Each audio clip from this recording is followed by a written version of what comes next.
What's going on, everybody? YL from RebelEars.com here again with another quick tip. So right now I'm about to just go over some simple inputs and outputs. As you can see, I'm on this QL1.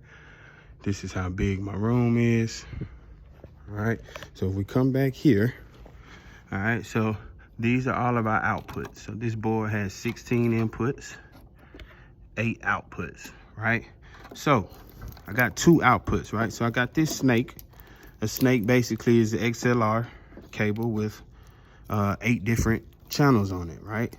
And then I got my 2 inputs. So I got 2 outputs, 2 inputs. My 2 inputs will be my microphones, all right? So when you talk into the microphone, in order to hear it, the microphone has to go through something. It has to go through an interface or a console. It has to go into that so you can send it out into the speaker so everyone can hear it. So my inputs would be whatever source that your noise is, whether it's a computer, whether it's a microphone, whether it's an MP3 player, whatever the source of your noise is, whatever noise that you're making for your show would be going into your inputs, all right?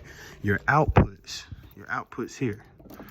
Your outputs are basically what you're monitoring through, right? So your outputs can be headphones, it can be different sets of speakers, subs. You know, you can also send the output to a video feed or a Zoom feed, right? So your outputs are literally what you would be listening through. All right, so this snake, the 2 outputs, I only use 2 channels on that snake. I'm running all the way around the room, and as you can see, it ends here, right? So I know you saying he got 4 speakers, but only 2 outputs. So output 1 and 2, right, just like in the studio, would be left and right. So this would be my left speaker. So this would be output 1.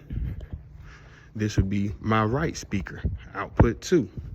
Now, as you can see, coming out of this, so you can go in and then you can come out. So coming out of this speaker, I joined another speaker, right? So ideally, they're coming out of the same output in the board.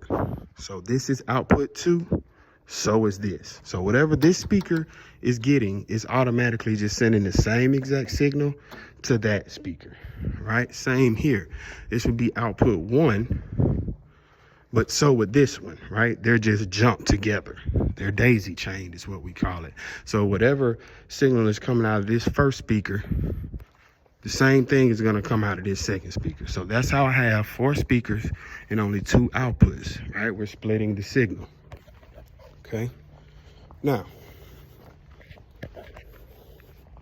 that explains your inputs and your outputs. Refuse to sound ordinary.